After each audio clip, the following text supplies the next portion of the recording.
欢迎回到江峰世界，朋友们好。习近平已经服软了。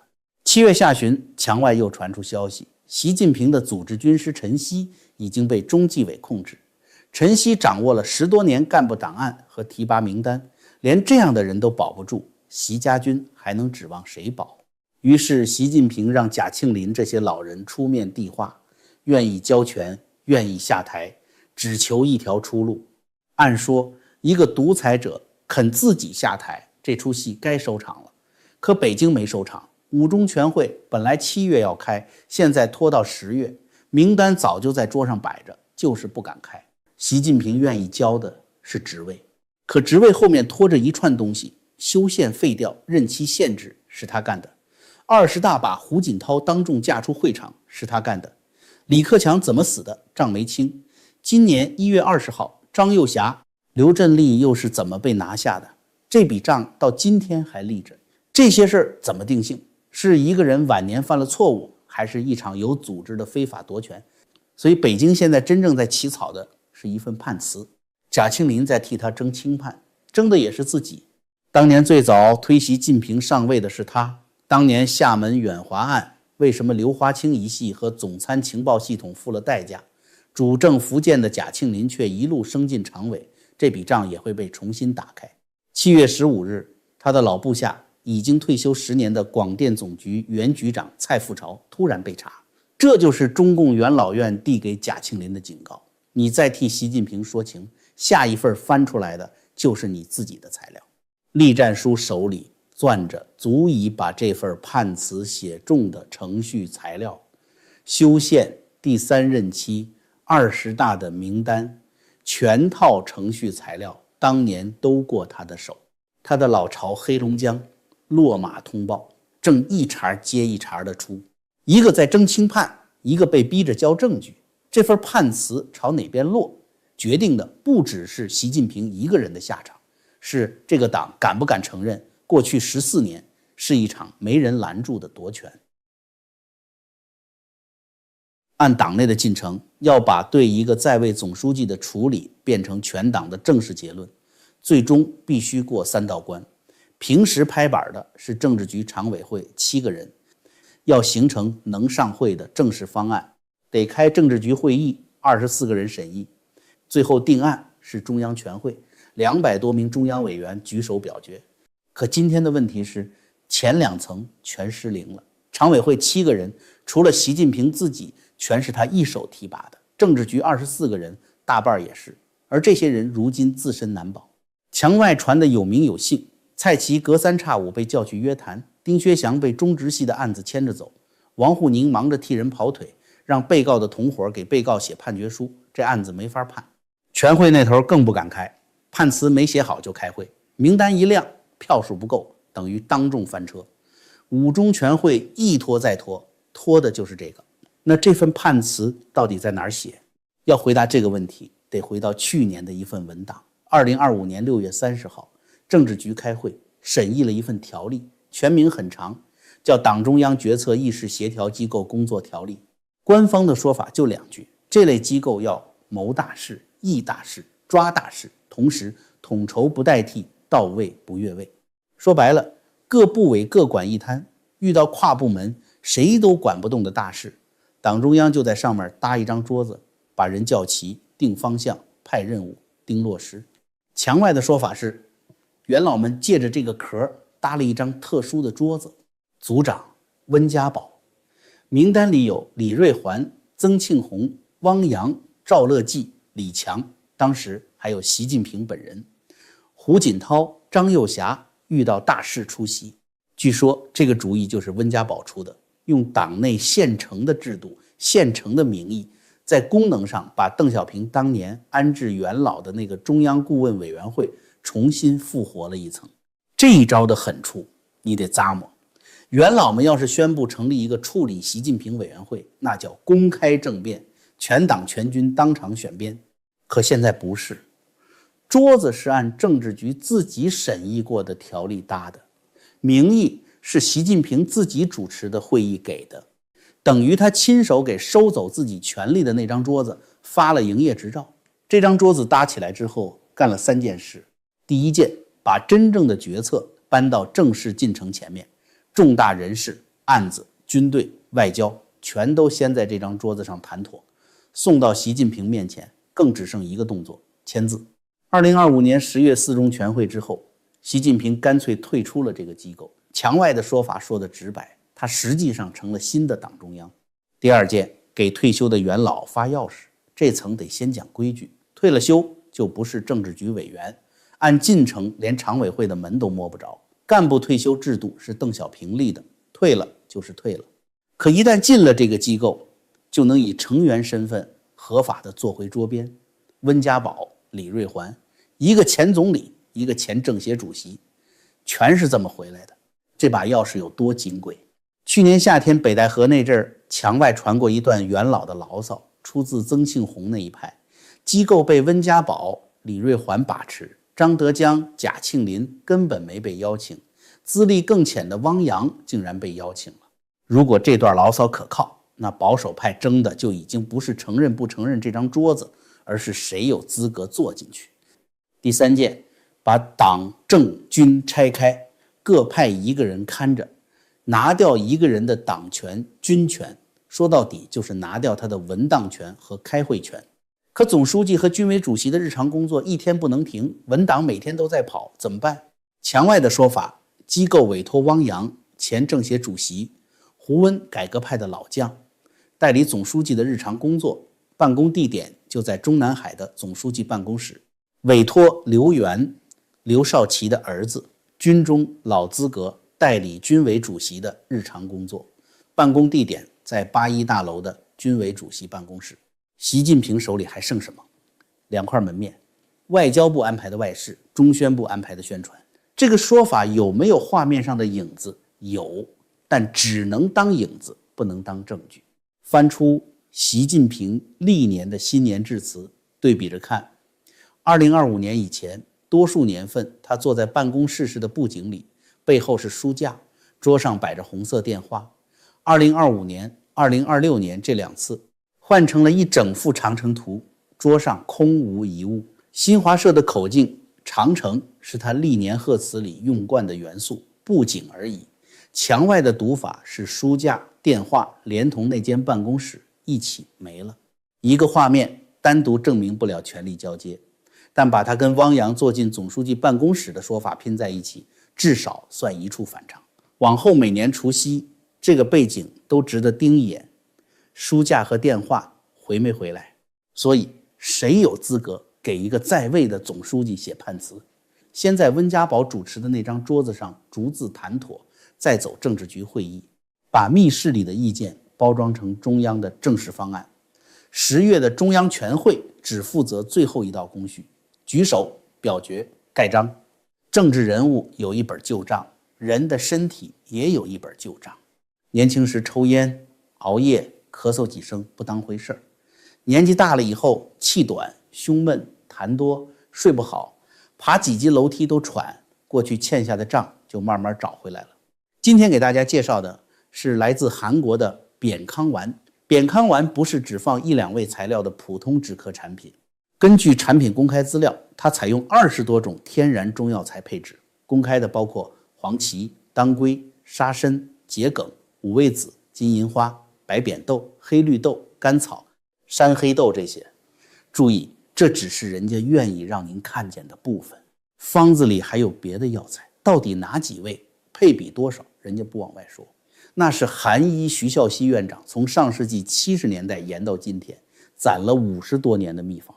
他按传统韩医的思路，不是只压一声咳嗽，是从肺部、呼吸道和整体体质一起调养。加州湾区的刘先生86岁，肺气肿多年，是急诊室的常客，每天至少吸1次氧，严重的时候1天2次，一次要吸15分钟到半个钟头，晚上睡觉都得带着氧气罩，备着随时急救。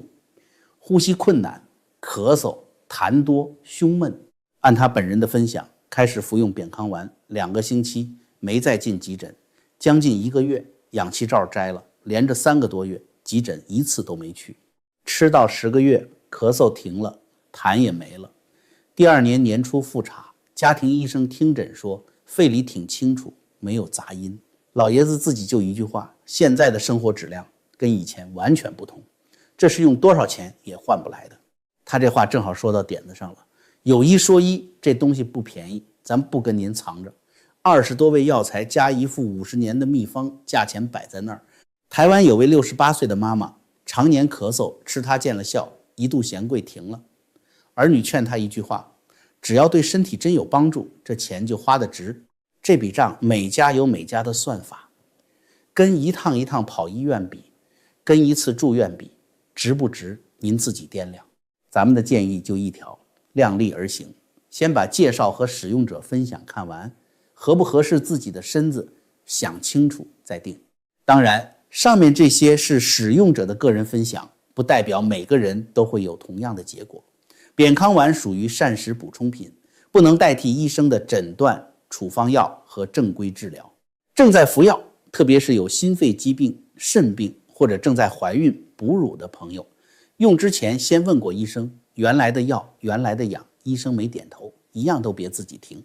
长期受咳嗽、气喘、痰多、呼吸不顺或者皮肤反复过敏困扰的朋友，点击视频下方的链接，看扁康丸的完整介绍和更多使用者分享。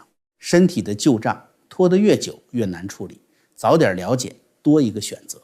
好，广告回来，咱们接着说桌上那2份判词。这几天一直跟着咱们节目的朋友知道，大概曾庆红要轻判，温家宝要重判。今天把2版的条款摊开来念。轻判的版本拢共4行，只算一笔账，非法连任。功过3期开，照抄当年给毛泽东的口径，找人顶罪。出主意的蔡奇，干脏活的王小红，罪名他们背。习近平本人领一句，负有领导责任。最后体面下台，保留待遇。新闻联播慢慢淡出。用保守派自己的话说，马照跑，舞照跳。上一期咱们讲透了，瑞士谈判桌上那份20万亿的海外资产名单，曾家、贾家、张家全在上头。清算的口子一开，追钱的手不会只翻习家一本账，烧完习近平，火就到自己门口。所以轻判版本的真条款其实只有一条，这一页赶紧翻过去，谁也别翻账本。温家宝那版重判，2023年10月27号，李克强死在上海，死在游泳池边，卸任总理才7个月。今年1月20号，张又侠、刘振立在中央党校出事。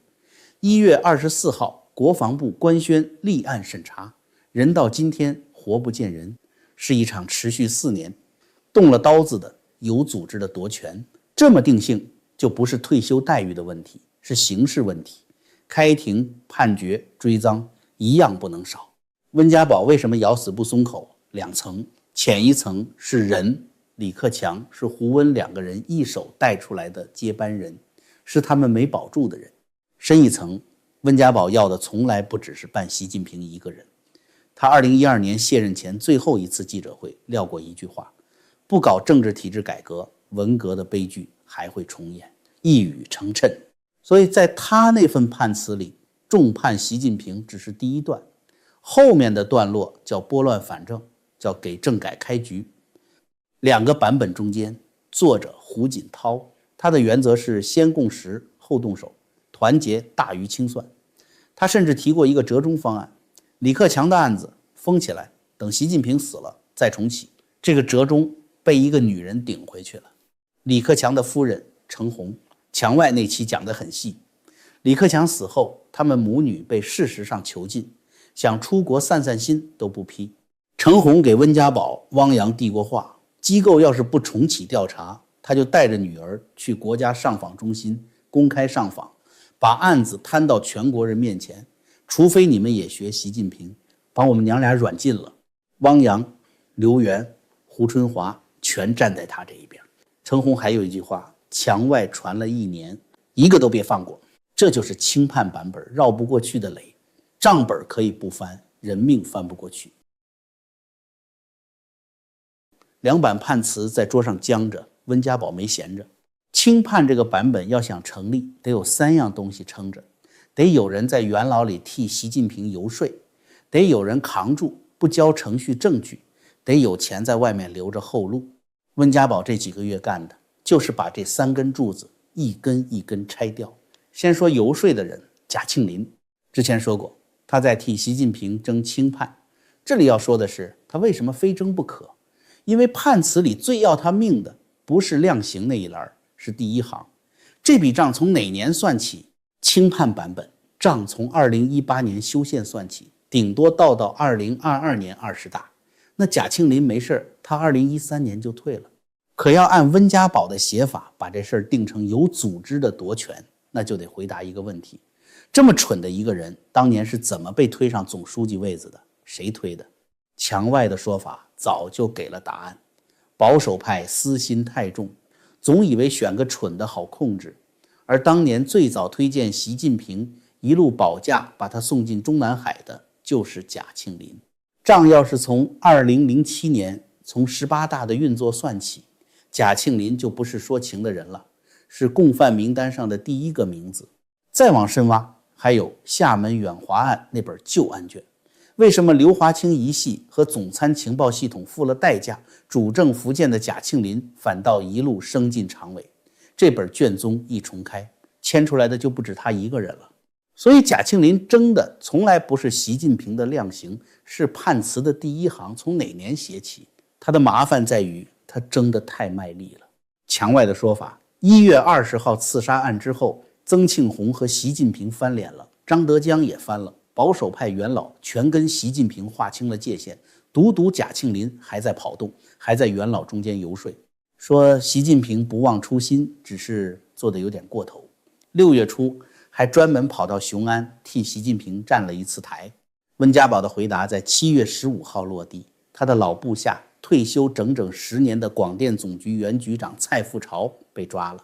这一刀的分量，行里人都看得懂。中共办案有个不成文的惯例，退休10年的高官基本不碰，破例去碰，办的就不是蔡复朝的案子了，是递给贾庆林的话。你的材料，中纪委手里也有一份，在游说，下一个立案的名字就是你。再说扛证据的人，栗战书。先讲这个人的位子管过什么。2018年到2023年，栗战书是全国人大委员长。修宪废掉国家主席任期限制，程序上就是他主持人大通过的，谁起草谁审议，票怎么组织的，全套文书过他的手。还有一段录像全世界都看过，2022年10月22号20大闭幕式，胡锦涛伸手去拿桌上的文件夹，坐在旁边的栗战书把文件夹按住抽走，然后胡锦涛被架出了会场。那个文件夹里装的是什么？墙外的说法是被调换过的政治局名单。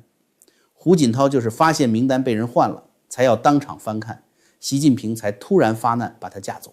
现在你把这2样放在一起看，修宪的全套程序文书加上20大名单是怎么被调换的经过，这就是把判词从晚年犯了错误升级成有组织非法夺权所缺的全部程序证据。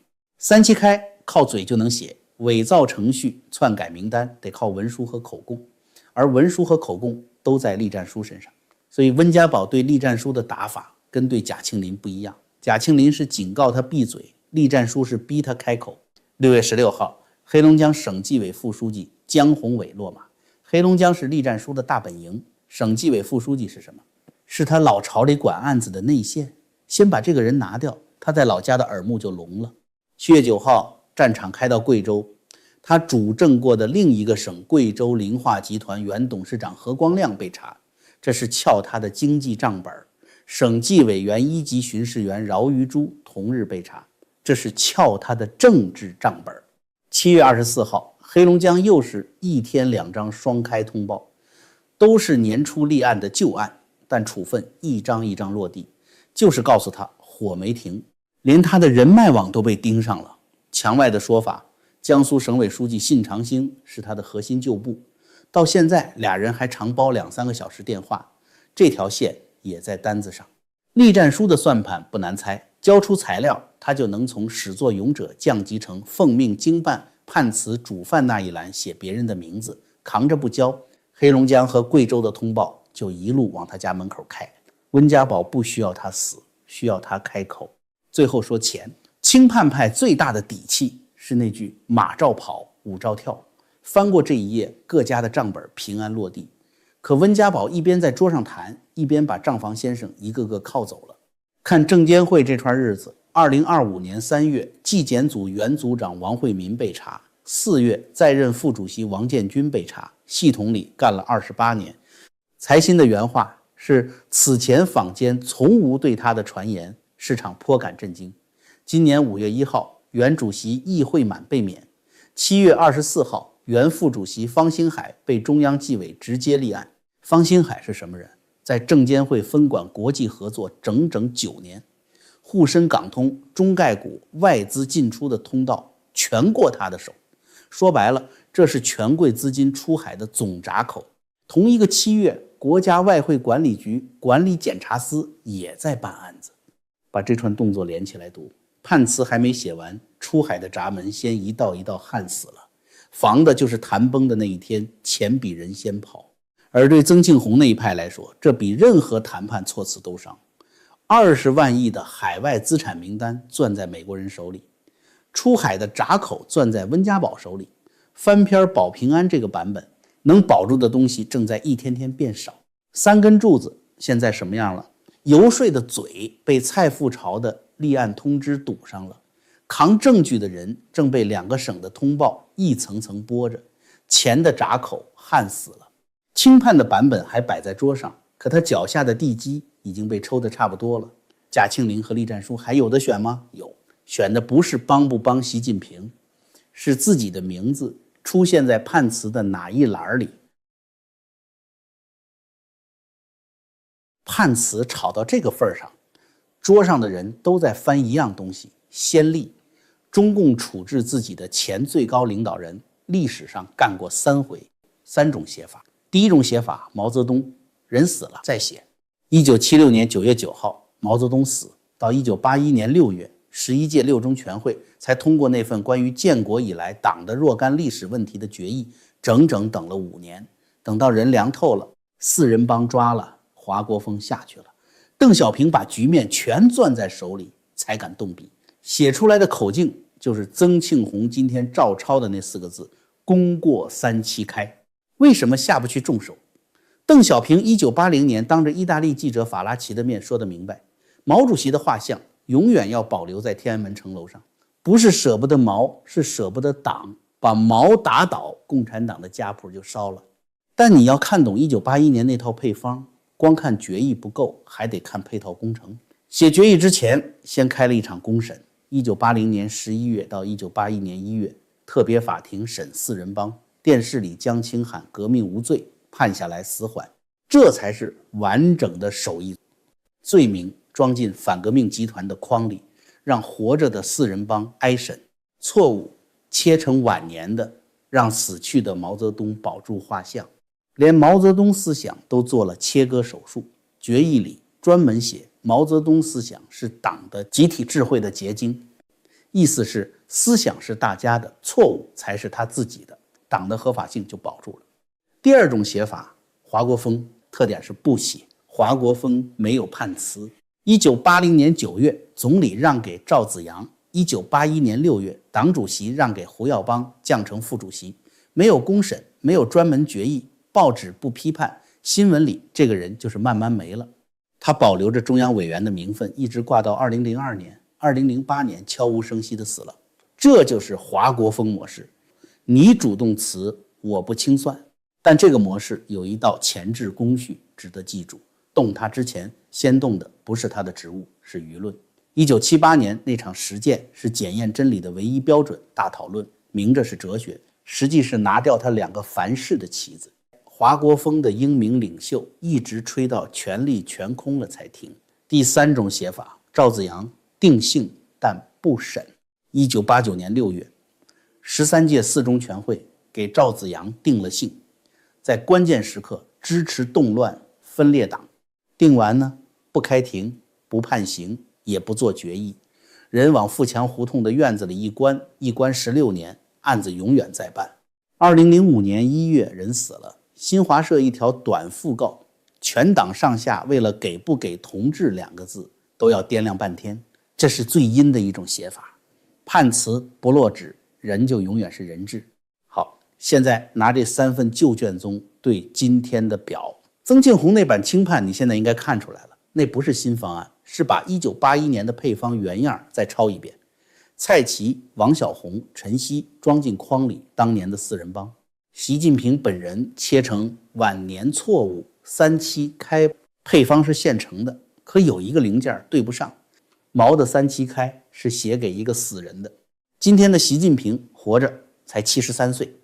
温家宝要的那版重判，麻烦正好相反，翻遍3份卷宗没有先例。中共100多年从来没有对一个活着的前最高领导人开过庭。4人帮挨审的时候，头上没有一个当过党魁的。温家宝等于要写第4种判词，第4种没人写过，所以10月的全会才一拖再拖。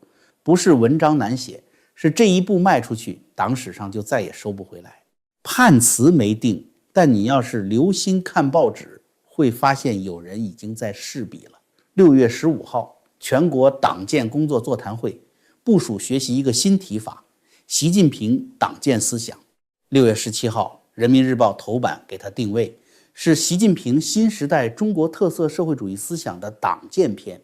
7月24号，理论版整版文章，习近平党建思想的重大时代价值，军报在连载。李希下地方调研也把这个词挂在嘴上。这事有2种读法，都还只能当推演听。一种读法，这是加盖新楼，它的理论地位又高了一层。另一种读法就得想起1981年给毛泽东思想动的那场切割手术。思想是集体的，错误是个人的。把一顶覆盖党政军民一切领域的大帽子切出党建这一格，单独立个牌位供起来，像不像在给判词做技术准备？将来无论人怎么定性，牌位上总得留点什么。哪种读法对，10月见分晓。看5中全会的报告里这7个字摆在哪一层。还有一个变化，比报纸上的措辞更能说明火候。北戴河去年盛夏，墙外的消息圈满屏都是北戴河，谁去了谁串联，保守派在推谁接班。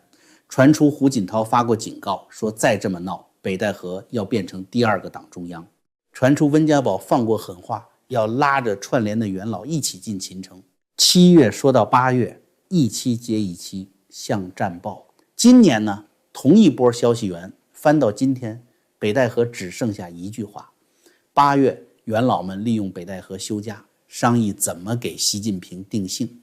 这个反差就是今年整个局的注脚。去年的北戴河是战场，会在哪儿开，谁有资格去，本身就是权力斗争。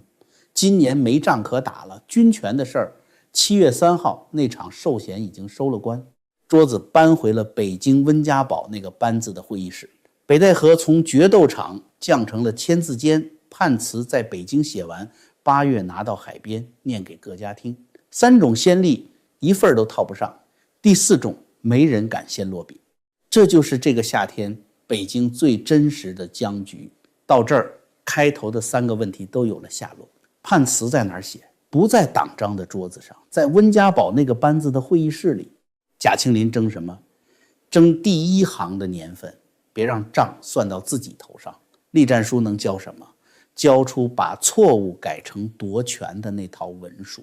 只剩最后一页还空着，定性那一栏写华国锋还是写第4种？往后几个礼拜，您不用听任何人分析，盯4件事就够了。第一，7月底的政治局会议宣布5中全会的日子，宣了，判词谈拢了，再不宣还在僵。第二，贾庆林还露不露面是桌上的风向。第三，人大手里那2个名字。全国人大今年罢免了10几个习家军将领的代表资格，独张幼霞、刘振立立案半年，代表资格一直挂着。哪天罢了，或者反过来平了反，判词就落定了。第四，10月的5中报告里，习近平党建思想这7个字摆在哪一层？是单独立个牌位，还是抬进正殿？所以10月那场全会大概是会出现中共党史上从没有过的一幕，被告本人坐在主席台上，听人念完给自己的判词，然后跟着举手带头鼓掌。到那天您再回头看今天这期。看到这儿的朋友顺手点个赞，点个订阅，判词落笔那天，咱们接着拆。